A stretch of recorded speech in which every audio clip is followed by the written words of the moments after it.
Last week, the Marvel Legends Dark Avengers Warbird figure went up for pre-order. As a figure I was very excited about during the Pulse 1027 reveals, the Marvel Legends squad was like, hey, she's going to have some really fun accessories. That got the mind whirling. Oh, of course, the costume's the same. They're not going to have to switch up anything. All they need to do is give us another portrait, a 70s style Carol Danvers head sculpt. That means I'm going to buy two. That way I can have my 70s Avengers Miss Marvel and then my modern era Dark Avengers Warbird. And we got the reveal of the figure, and I was a little bit disappointed, a lot disappointed.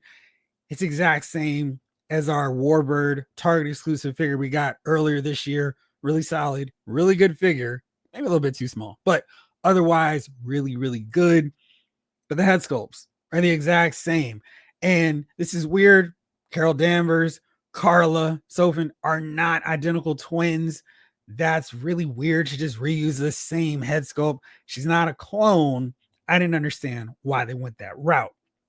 I did a video going, the Marvel Legends team does kind of botch a few head sculpts every so often. They mess up on hair. They need to fix this. And Warbird is a really great example, the Dark Avengers version. And in the comments is really interesting because people, anytime you mention anything, there are people like, oh, this is great. It's amazing. I love it. Then there are others, well, we'll see when I see it in hand, when I see some reviews. Then there are others who are like, this is so lazy of Hasbro. They constantly do this. I really wish someone else had this license. There are rumors going around that maybe Hasbro is going to lose that license of Marvel characters by the end of 2025. And I'm like, whoa, pump all the brakes in whatever you're riding, driving, whatever. We do not need Hasbro to lose this license. Oh, yeah, there's definite room for improvements with some figures, with some execution, with some looks, but we absolutely don't need Hasbro to lose this license. I came up with 7 reasons why. Let's discuss them, break them down right now.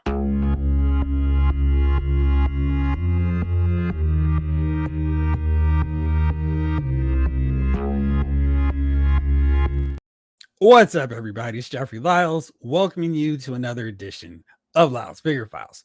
So I just happened to spend a little time writing down 7 reasons why Hasbro's got to keep this license. And before I go any further, yes, of course, Marvel Legends is not a perfect figure line. What line is perfect? There's room for improvement. Maybe I'll do a video on that later, but I feel like maybe people are just tired of the Marvel Legends treatment from Hasbro in the sense of, oh, they want something fresh, something new and exciting. But I'm like, hell, let's take it down. Let's take a breath. Hasbro's done some really good things with this line. And my number one, of course, no particular order, is just considering all of the characters we've gotten from them. And if anybody else picks it up, how are they ever going to touch the amount of characters we've gotten from Hasbro? I look at my DC Classics collection, and there's so many amazing figures, like a near complete JSA, so many Green Lantern members, and the different Rainbow Lanterns as well. And I'm just thinking, McFarlane Toys is really doing some solid work. He is taking the axe to the tree of all those characters that Mattel knocked out and doing solid work, even doing some that Mattel didn't get to. But that's because DC's kind of been all over the place with who does the license, so someone can kind of catch up relatively quickly. Hasbro's been doing this for a long time now. They were celebrating their 20th anniversary, or the 20th anniversary of Marvel Legends. And Toy Biz didn't have that license as long as we like to remember and think. It was a really brief period of time.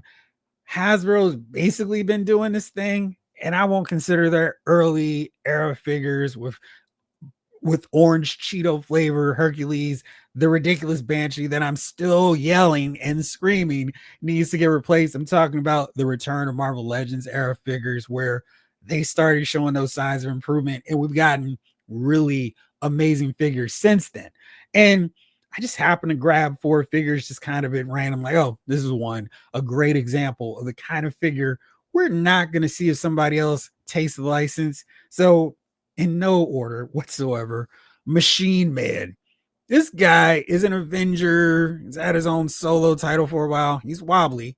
Yes, the Bucky Cap mold needs constant replacing with so many figures. But who's going to do a Machine Man figure? Arnim Zola. Really fun. I mean, full on Jack Kirby head sculpt too. Or what do we call this little hologram S deal? That's fun. Very Kirby inspired. Egghead. I mean, come on. We're never going to see a company do an Egghead figure after Hasbro. And then Union Jack, maybe as a special British exclusive, but we're not going to see that from somebody else. And there are other characters like that too. Lilith, we just saw this year. Executioner, Puff Adder. No chance another company is going to do the Serpent Society. We've gotten 4 of their members, maybe another one coming soon. Spiral, they're going to no thank you. There is no way we're going to even try to execute a Spiral figure. Orb, come on, a giant eye figure? No way. And then Chode, Starjammers, and I mean, Egghead, I just mentioned. There's so many characters that Hasbro's done where it's like, man, y'all are go so deep into this Marvel license. And yeah, another company would do the Jim Lee style X-Men, maybe the Byrne Cockrum era X-Men, but we're not going to see a Maggot figure. Not going to see a Meryl. She's still coming, but we're not going to get those kind of figures. Yeah, we'll get a Deadpool, probably a few variants, but are we going to get Pirate or Fuzzy Bunny Slippers Deadpool? Probably not either. So that's one reason to really appreciate what we've gotten so far from Hasbro, because no company is going to spend that amount of time digging so far deep into the wide array of Marvel. And I know some of you are going, there's so many more they haven't done. Exactly my point. Would you rather start from, 200, 300, 400 characters deep and continue on to maybe 800, or start all over and hope they knock out a Colossus with a beard if that's your preference for the character? So, I mean, there's just so many different ways that we're going to have to start all the way over, like Days Without Incident, Days Without these deep dive characters. That's what we would see if another company were to take it. And really, I've done all these top 50 lists of Marvel Legend characters I want to see. I've done 3 so far. They've done a lot, and I've actually had to take some characters off that list because they've actually knocked out some of those characters I've wanted to see.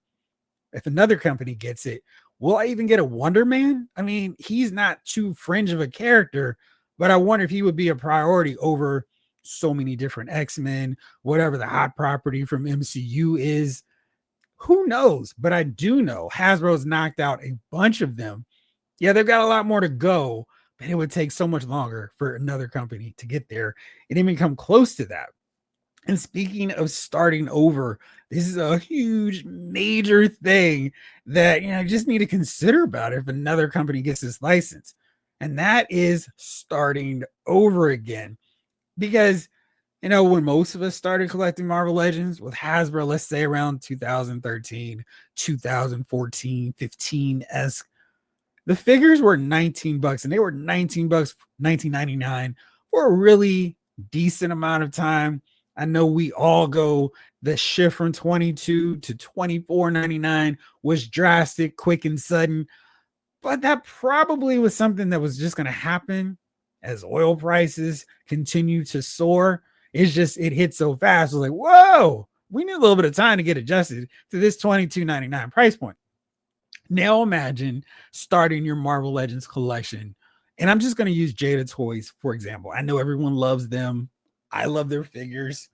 They do a really good job. Let's say if they got the license and they charged $24.99. I didn't want to go with anybody that would charge more, but $24.99. So if you paid $25 and you got, say, 150 figures, that would be $3,750. Burning in the flames. So that would be a whole lot of figures just to get going right there. And it's kind of funny because we complain about the prices, like, oh my gosh, they're charging $51 for this Phoenix figure or Odin for $60. That's insane. That's crazy. But can imagine starting over. Like 150 Marvel characters really just scratches the surface. Maybe you get a full S or one version of the Avengers complete, probably more MCU focus. You'd get a Fantastic Four, no doubt. Maybe you get a hodgepodge of X-Men before they settle on team. The Guardians would probably get done again through the lens, the focus of the MCU characters. 150 would get knocked off really fast. In 3,000, people are going, oh, I got to sell off my collection. I'm running out of space. Yeah, you can streamline and get some definitive versions of these characters, but I think there's a lot more like me when I've had to start over with another line, picking up the pieces after one company that I've been buying all these figures from a long time starts up. Now, in both cases, that involve Mattel. So one was when Jax lost the WWE license and gave it over to Mattel.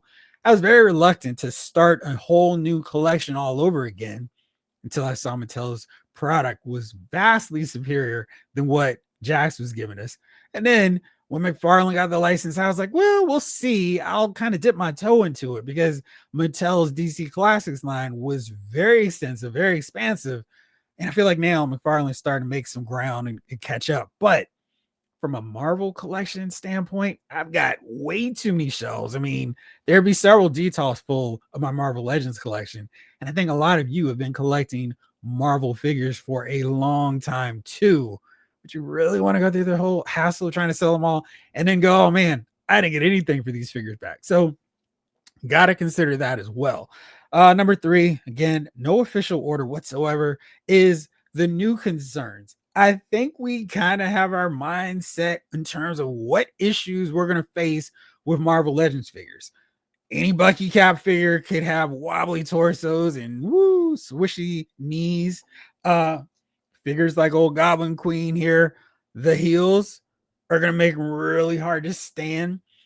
And I think we know those problems, but we don't really have to deal with paint issues in terms of being so hideous and terrible that we can't even operate with the figures. Like, what is this trash? They're pretty good about the scale, so that's gotten a lot better. There were some points where some figures were too tall, too short. Now I think they've gotten that a lot more streamlined, where it's like, yes, Captain America should be taller than Hawkeye, and Black Panther and Wonder Man should not have the same torso. So I think they've done a really good job on that end. And just, there's no way of telling if another company would have the same kind of issues or if they'd have brand new ones. But that uncertainty would really kind of make people a little bit hesitant to start a new line, especially once we kind of know what to expect in terms of what things could be issues, problems with Hasbro's Marvel Legends line. Number 4, I feel like even the most diehard Marvel Legends critic has got to acknowledge that they have done some really strong work over the last 2 years. From 2023 to 2024, they have had some really strong figures revealed, released in our hands, and some of which we probably didn't think we were ever going to see. And they have done extraordinary work on these figures, where I think if you were to, rank all your Marvel Legends, you would probably have in your top 20, top 50, a lot of the figures that have come out over the last 2 years. So I just did like a really quick Google search. I'm still working on my top 10 list. I mean, it's November, but there's still time. Here's just some figures that have come out this year. That really sweet Iron Man, She-Hulk, that whole wave of Iron Man Legends, the retro wave was sensational. The Jean Grey, Kazar. Here's some more really solid choices. Cable, if you can find them. We've got that Cyclops, Crystar, another, who would have thought we would get that figure. The Shield 3-pack, that Daredevil with Hydra Man. And there's another one, this one with that really awesome Sabretooth. We've gotten some really good figures. We've got Wolfsbane finally. I mean, we have seen some really strong figures coming from Hasbro just this year alone. And I think that's an encouraging sign of what we could see in 2025, 2026, 2027. The quality keeps going up. And, they still make mistakes. I'm never going to say, oh, they're flawless now. But As we're seeing them make their worthwhile course corrections. I don't mind rebuying a figure because it's better. It's an improvement on what came before it. And I think we're going to continue seeing that. There's those rumors of an Ultimate Marvel Legends wave or figures with Wolverine, Spider-Man, or Hulk. That sounds really encouraging and exciting about, oh man, these could be the definitive versions of these characters. I know the word, people are like, they never want to make a perfect one because we can't keep buying them if that's the case. I kind of settle on one really good one until, much like an iPhone, until there's so many improvements that it's like, well, now it's worthwhile to me to upgrade. And I feel the same way with my Marvel Legend figures. So they've done some really good work over the last 2 years to the point where it's going to take an upgrade to be stupendously amazing for me to go, yeah, all right, I need to get this upgrade. So I think what we've seen over the last 2 years is a really good indicator of how good Marvel Legends can be when they're really in their bag. Next up, how are we going to see chances? And chances in this case just simply mean we're not going to see something like this coming out from another company. We're not going to get a $175 Sentinel that's so massive and huge. What is this one? 20 inches? We're not going to see this coming from most companies. We're probably not even going to see something like this, where we got Kang chilling in his chair. And that price of $60 is pretty decent, all things considered. And we for darn sure are not going to see something like this guy. I mean, this HasLab is crazy. It's just like we're never going to see another company. Sorry, I can make it too much noise. Coming over and giving us a massive giant man. I know some people, he's too tall, but he's great. He's giant man. He should be taller than, say, Egghead.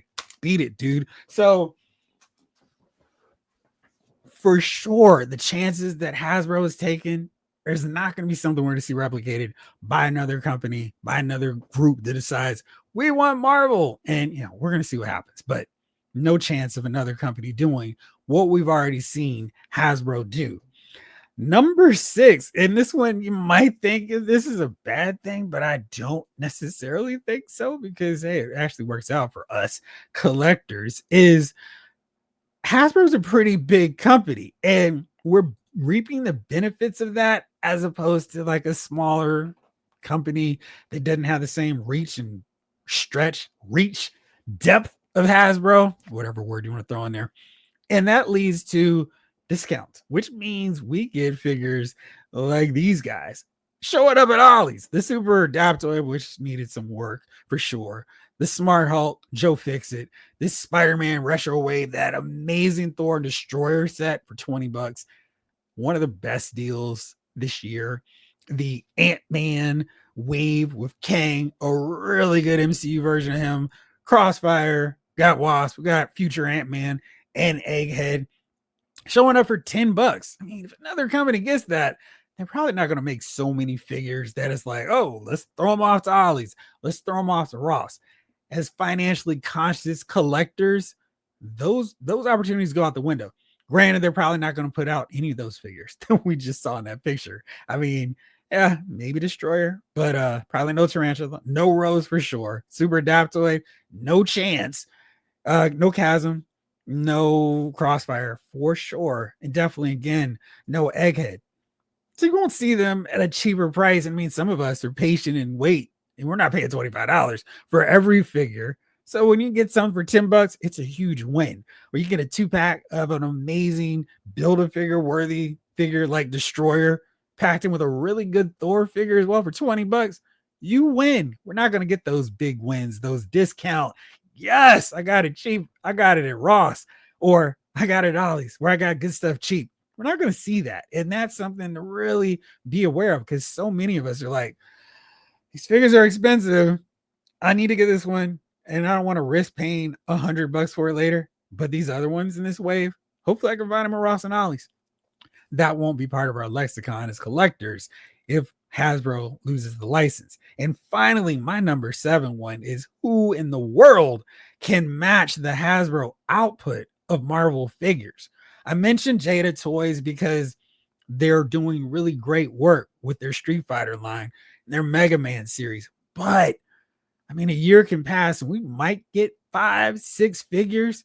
Can you imagine how impatient Marvel Legends fans would be if we only got like a little trickling of Marvel figures every year, even if every figure that was released was of the amazing quality that Jada Toys provides us?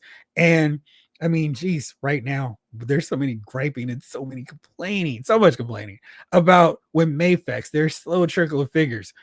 I want to pull this out because this Mayfex Captain America looks awesome. It looks amazing, but where are the rest of the Avengers? I mean, you have to wait in between the movie figures. If they want to do Star Wars, if they want to do some NBA figures, if they want to do a DC line or month, there's so many variables. Oh, look, here's a random one like John Wick or Terminator.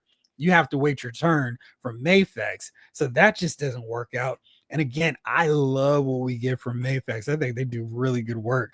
And here's a really good picture from Isaac Wong where you can see that Mayfex Daredevil holds up really strong next to the Marvel Legends one. He's in better scale, height compared to Elektra and Bullseye. Really good, but he's what, one of 5, 7, if I want to be really generous, Marvel comic book characters we've gotten from Mayfex so far in 2024. 7 figures in a year. Great figures. Awesome. I know everyone loves the Magneto, loves the Gambit, but if we only got 10 a year, would that really be so great for us? I mean, 10 figures is like 2 decent months for Marvel Legends. I mean, there's just no debate, there's no contest on that end. And another one, I mean, is this one. And again, I want to show a company that's doing really good work is Diamond Select. This Captain America, this figure I think is going to be on a lot of people's top 10 lists. So really good figure, but again, Marvel Select does not crank out figures to that output of Marvel Legends. There's good and bad on that. The figures they do put out are going to be really good, same as Mayfex. But I mean, then we get occasional, like, what's going on with this Thor with the head? He's too small, he's too short. So if 1 in 10 figures isn't quite up to par, it's a disappointment. With Marvel Legends, shoot, within a course of a year, you might get a better version of that same character. So we'll see how that plays out. But I just kind of wanted to make sure I put it out there like Hasbro's doing a really good job with this license. Is it perfect? Of course not. Nobody is. No company ever is perfect. But for those of you rooting for the early end of this Marvel Legends deal, this Marvel deal with Hasbro, hold up. There's still a lot more figures that's going to be a lot easier to get from Hasbro as opposed to any other company that wants to come on board and get the Marvel license. So that being said, let me know what y'all think in the comments. As always, I can't wait to read them. Thank you so much for watching. This episode of Lyle's Figure Files has been filed.